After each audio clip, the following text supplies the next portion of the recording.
ہدایت پہ چلنے کے راستے اللہ تعالیٰ کھولتے چلے جاتے ہیں. تو یہ تو ہم نے تسبیحات کے بارے میں پچھلی دفعہ جو پڑھا ہم نے اس کو جلدی سے ریوائز کر لیا، جلدی سے اس کو ہم نے دہرا لیا. اب ہم مزید بات کرتے ہیں کہ پچھلی دفعہ ہم نے بات کی تھی کہ ایک دوسرے کو تحفے دیتے رہنا چاہیے، اور تحفے کی قیمت نہیں ہوتی، تحفے کی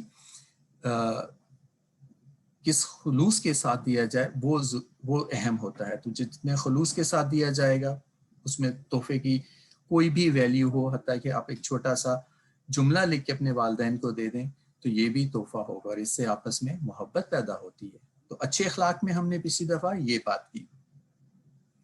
اسی طرح سے پچھلی دفعہ میں ہم نے چھوٹے بچوں سے کہا کہ آپ اپنے مشاہدہ بڑھانے کے لیے، آپ اپنے ذہن کو مزید پختہ کرنے کے لیے اور چیزوں کو ریلیٹ کرنے کے لیے، ایک دوسرے سے منسلک کرنے کے لیے یہ دیکھیں کہ آپ کے ارد گرد کیا ہو رہا ہے.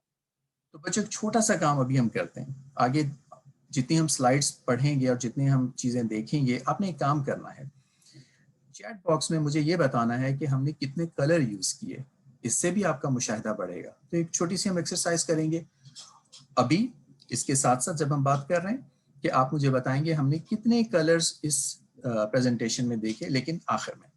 اور دوسری چیز ایک چھوٹی سی گیم، آج آپ ایک اور کام بھی کر سکتے ہیں کہ آپ کوئی ایک کلر رنگ منتخب کر لیں، جیسے سرخ، اور اپنے بھائی بہن سے کہہ سکتے ہیں کہ بھائی یہ دیکھو کہ اس کمرے میں سرخ رنگ کی یا سفید رنگ کی یا نیلے رنگ کی کتنی چیزیں ہیں، اور جو جتنی زیادہ چیزیں بتائے گا وہ جیت جائے گا. تو یہ ایک چھوٹی سی کھیل، چھوٹا سا گیم آپ گھر میں آج ضرور کھیلیے گا. اس سے بھی انشاءاللہ آپ کی سوچ پختہ ہوگی اور آپ کی آبزرویشن پاور، مشاہدے کی طاقت جو ہے وہ انشاءاللہ بڑھتی چلی جائے گی. اسی کے بعد جو بڑے بچے ہیں ان سے ہم نے پچھلی دفعہ کچھ ہنٹس دیے تھے اسٹوری کے، اور وہ اسٹوری آج ہم بیان کریں گے. جیسے ہم نے پچھلی دفعہ کہا کہ ہم کہانی وہ اگلے ہفتے بتائیں گے، تو ہم نے کچھ اشارے دیے تھے کہ اللہ تعالیٰ نے تمام انسانوں کو، تمام مخلوقات کو پیدا کیا، اور جب حضرت آدم علیہ السلام پیدا ہوئے تو اللہ پاک نے فرشتوں سے فرمایا کہ ان کو سجدہ کرو. تو تمام نے سجدہ کیا سوائے ابلیس کے، شیطان کے.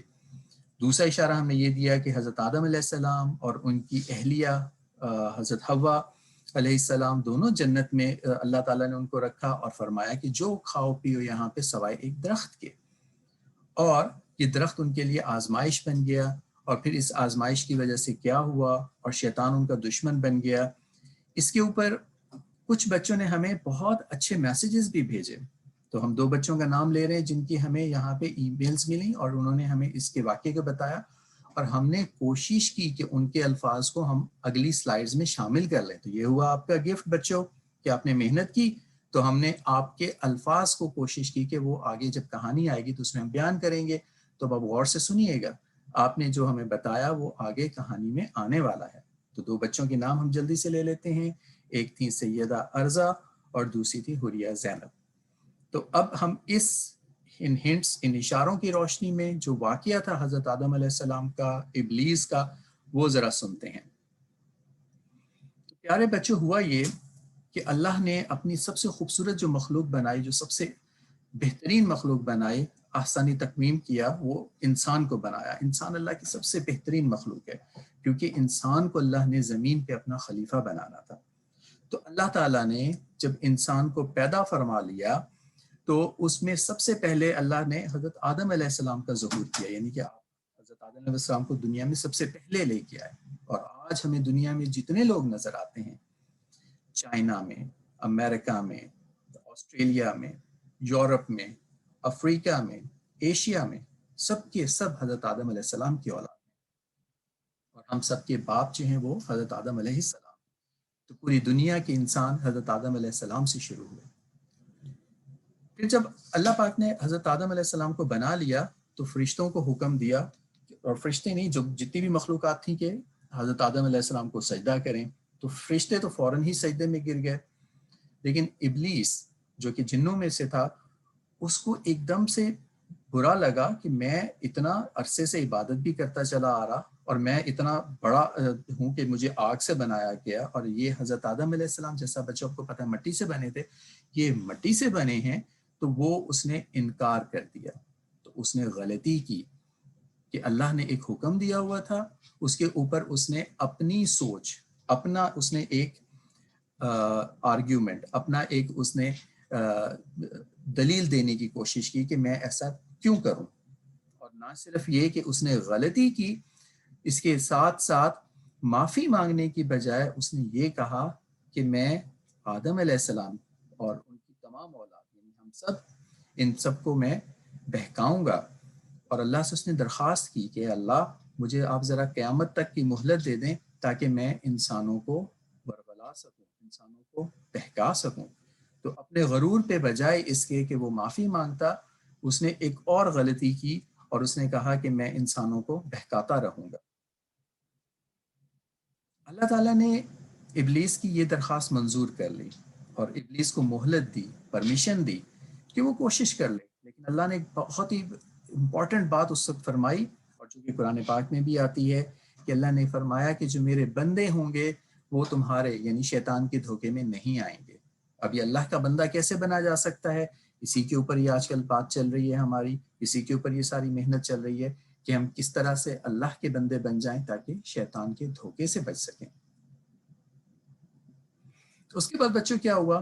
جب یہ واقعہ ہو گیا تو اللہ تعالیٰ نے حضرت حوا علیہ السلام کو حضرت آدم علیہ السلام کی پسلی سے پیدا فرمایا، پھر ان دونوں کو جنت میں رکھا اور پرمیشن دی، اجازت دی کہ جو چاہو کھاؤ پیو سوائے ایک درخت کے، کیونکہ وہ درخت آزمائش تھا کہ اللہ کی جو ہے بتائی ہوئی بات کے اوپر کس طرح سے عمل کیا جاتا ہے. تو حضرت آدم علیہ السلام اور ان کی اہلیہ دونوں جنت میں رہنا شروع ہو گئے. اب شیطان تو اپنی کوششوں میں لگا ہوا تھا کہ اس کو درخت کے پاس ان دونوں کو لے کے جائے اور ان کو پھل کھلا دے. تو شیطان اپنی یہ کوششیں کرتا رہا اور پھر ایک دن ایسا ہوا کہ وہ کامیاب ہو گیا اور حضرت آدم علیہ السلام اور حضرت حوا علیہ السلام نے اس درخت کا پھل کھا لیا. اب کیا ہوا کہ جیسے ہی پھل کھایا تو حضرت آدم علیہ السلام کو فوراً احساس ہو گیا کہ اوہو غلطی ہو گئی. اب یہاں پہ انہوں نے اللہ سے دعا مانگنا شروع کی، ربنا ظلمنا انفسنا وان لم تغفر لنا وترحمنا لنکونن من الخاسرین. اے ہمارے اللہ، اے ہمارے پالنے والے رب، ہم سے ہماری جانوں پہ ظلم ہو گیا اور اگر آپ نے ہمیں معاف نہ کیا اور ہم پہ رحم نہ فرمایا تو ہم تو بہت بڑا نقصان اٹھانے والوں میں سے ہو جائیں گے. تو اللہ پاک نے یہ دعا کے اوپر حضرت آدم علیہ السلام اور حضرت حوا علیہ السلام کو معاف فرما دیا. تو بیٹا بچوں دیکھا کہ غلطی ہونا بری بات نہیں ہے، غلطی کے اوپر اکڑ جانا، ڈٹ جانا، یہ بہت غلط ہے. اور غلطی کے بعد معافی مانگ لینا، اللہ تعالیٰ فوراً معاف کر دیتے ہیں. اللہ تعالیٰ فوراً جو ہے وہ آپ کے صغیرہ گناہ تو معاف فرما دیتے ہیں، کبیرہ گناہوں کے اوپر پھر ہم آگے بات کرتے رہیں گے کہ وہ کس طرح سے معاف ہوں گے. اللہ تعالیٰ نے حضرت آدم علیہ السلام اور حضرت حوا اور شیطان کو پھر اس کے بعد جنت سے زمین پہ بھیج دیا اور فرمایا آج سے تم ایک دوسرے کے دشمن ہو. چنانچہ حضرت آدم علیہ السلام، حضرت حوا علیہ السلام اور شیطان یعنی ابلیس تینوں اس وقت سے آج تک زمین کے اوپر مستقل رہ رہے ہیں. تو حضرت آدم علیہ السلام اور حضرت حوا علیہ السلام کی اولاد جو کہ ہم ہیں، اور شیطان اور پھر شیطان کی بھی اولاد ہے جو کہ آج بھی اس زمین کے اوپر موجود ہے اور مسلسل کوشش میں لگے رہتے ہیں کہ ہمیں اللہ سے دور کر سکے. اس واقعے سے بچوں ہمیں بہت سارے سبق ملتے ہیں. پہلی بات تو یہ ہے کہ انسان اللہ کی سب سے بہترین مخلوق ہے، لہٰذا انسان پر فرض ہے کہ وہ اللہ نے جو اس کو خلافت کی ذمہ داری دی ہے اس کو پورا کرنے کی کوشش کرے. اللہ کی خلافت کی ذمہ داریاں جو ہیں وہ انسان کو دی گئی ہیں. یہ کتنا بڑا ایک ہمیں رینک، رتبہ دیا گیا ہے. دوسری چیز یہ ہے کہ اللہ تعالیٰ نے انسانوں کو تمام فرشتوں اور مخلوقات پہ فضیلت دی ہے. ہم نے پچھلے لیکچر میں سنا تھا نا کہ زمین کے اوپر چیزیں پیدا کی اور ان کو کہا گیا کہ انسان کی خدمت میں لگ جاؤ، اور فرشتوں کو آج ہم سن رہے ہیں کہ کہا کہ سجدہ کرو. تو یہ فضیلت، یہ بڑائی ہمیں انسانوں کو کیوں ملی ہے؟ تاکہ ہم اللہ کے بتائی ہوئی باتوں پہ عمل کریں. تیسری بات ہمیں پتہ چلی اس کہانی سے کہ شیطان نے انسانوں کے ساتھ اپنی دشمنی کا اسی وقت اعلان کر لیا تھا اور آج تک وہ دشمنی چلی آ رہی ہے. اس سے بچنے کا طریقہ یہ ہے کہ ہم اپنے اللہ سے تعلق رکھیں. اور اللہ سے تعلق کیسے ہوگا؟ دعا سے، کوشش سے، اللہ پہ بھروسے سے، اللہ سے مانگ کے چلنے پہ. فرشتے بھی اللہ کی مخلوق ہیں، چوتھی چیز ہمیں اس کہانی سے پتہ چلی، اور شیطان بھی اللہ کی مخلوق ہے، اور یہ انسانوں کے پیدا ہونے سے پہلے اللہ پاک نے پیدا فرما دیے تھے۔ فرشتوں میں نافرمانی نہیں ہے، فرشتوں کو جو بس حکم دیتے ہیں اللہ پاک وہ کرتے چلے جاتے ہیں، ان میں ہمیشہ سے صرف اور صرف تائید ہے، یعنی کہ جو اللہ نے فرمایا وہ ہمیشہ کرتے چلے جاتے ہیں۔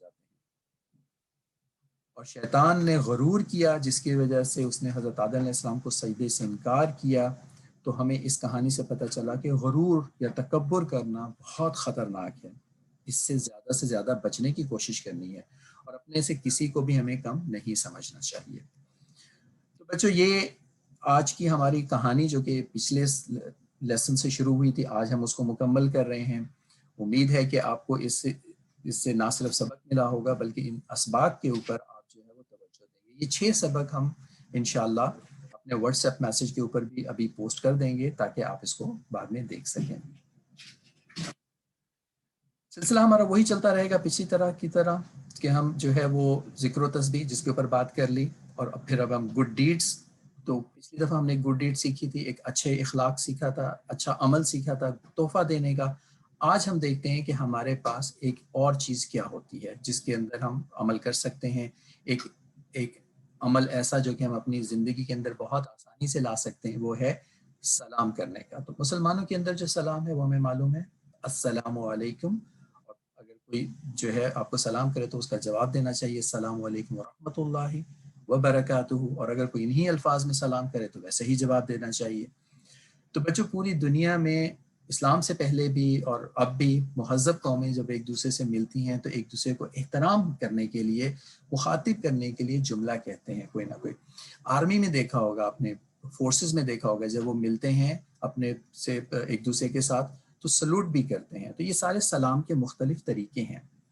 اسی طرح سے اللہ کے نبی جب اس دنیا میں تشریف لائے اس وقت عربوں میں بھی ایک جملہ یا ایک لفظ کہنے کا رواج تھا، حیاک اللہ، تو وہ کہا کرتے تھے حیاک اللہ، یعنی کہ تم زندہ رہو۔ تو جب اللہ پاک نے حضور پاک صلی اللہ علیہ وسلم کو باسط دی، نبوت دی، تو آپ نے ان کلمات کو منع فرما دیا۔ یہاں سے پتہ چلتا ہے کہ ان کے علاوہ بھی باقی جو کلمات ہیں وہ ان سے بہت بہتر ہے ہمارا اپنا حضور پاک صلی اللہ علیہ وسلم کا بتایا ہوا کلمہ السلام علیکم، یعنی آپ پہ سلامتی ہو، آپ سلامت رہیں۔ اور یہ بہت مکمل دعا بھی ہے بچوں، یعنی آپ کو صرف زندہ رہنے کی دعا نہیں دی جاتی بلکہ یہ کہ اللہ محفوظ رکھے غم سے، حادثوں سے، ہر قسم کی پریشانیوں سے۔ اور اس سے بڑھ کر ایک اور بات کہ یہ وعدہ بھی انسان کر رہا ہوتا ہے اس جب کسی کو سلام کرتا ہے کہ میرے ہاتھ، میری زبان اور میری ذات سے تمہیں سلامتی رہے گی۔ تو بچوں اگر ہم اپنے جب پڑوسیوں کو ملیں، اپنے کلاس فیلوز کو ملیں، اپنے رشتہ داروں کو ملیں، جب ہم یہ کلمہ دہرا رہے ہیں تو ایک طرح سے ہم ان کو گارنٹی دے رہے ہیں، شیورٹی دے رہے ہیں کہ میری وجہ سے تمہیں نقصان نہیں ہوگا، تو ہمیں ان کو نقصان سے بھی بچانا ہے۔ تو کچھ باتیں جلدی سے سلام کے اوپر، کہ سلام جو ہے یہ اسلام کا ایک شعار ہی نہیں ہے، رکن ہی نہیں ہے، بلکہ ایک دینی اور اخلاقی فریضہ بھی ہے۔ اور بچوں سلام ایک دعا ہے، اور سلام کرنا اور جواب دینے پہ دونوں کے اوپر رحمتیں اور برکتوں کا نزول ہوتا ہے۔ اور سلام کرنے میں بچوں پہل کرنی چاہیے، سلام کا جواب خندہ پیشانی سے اور سلام سے بہتر دینا چاہیے، یعنی کہ کوئی کہے السلام علیکم تو السلام علیکم ورحمۃ اللہ، اور السلام علیکم ورحمۃ اللہ بولے تو وبرکاتہ بھی آپ اس کے اندر ایڈ کر سکتے ہیں۔ تو بچوں آج ہم نے کوشش کی کہ ہم یہ سمجھ سکیں کہ اس کائنات میں انسان کا مقام کیا ہے۔ پچھلے لیکچر میں بھی ہم نے اس کے اوپر تفصیلی بات کی تھی، اور شیطان ہمارا دشمن ہے، اور اس دشمنی میں ہمیں وہ مسلسل کوشش میں لگا رہتا ہے کہ ہمیں نقصان ہو، ہمیں اس سے بچنا ہے۔ اور گوہر بھائی کی اور ابھی جو ہم نے کہانیاں سنی اس سے پتہ چلا کہ مسلسل محنت، دعا اور اللہ کے اوپر بھروسہ کرنے سے جو ہے ہم زندگی میں، آخرت میں ہم بہت کامیابیاں حاصل کر سکتے ہیں۔ سنتیں ہم سیکھنے کی کوشش کر رہے ہیں، تحائف کی سنت سیکھی ہم نے، آج سلام کی سنت ہے، اس کے اوپر ہم بات کر رہے ہیں، اور مشاہدے کی بھی بات ہم نے کی۔ تو جلدی سے کوئی بچہ ہمیں بتائے گا کہ آج ہم نے کتنے کلر یوز کیے، اور اس کا صحیح جواب ہم دیں گے اگلے سیشن میں انشاءاللہ۔ خوش رہیے، اللہ پاک آپ کو اپنی حفاظت میں رکھیں، اور اب ہم چلتے ہیں اپنے نیکسٹ سیشن کی طرف جو کہ 14 سال سے بڑے لوگوں کے لیے، بچوں کے لیے ہے۔ عامر عثمان صاحب سے میں ریکویسٹ کرتا ہوں کہ وہ مائک پہ آئیں اور اگلا سیشن سٹارٹ کروائیں. ملتے ہیں بچوں. السلام علیکم ورحمۃ اللہ وبرکاتہ.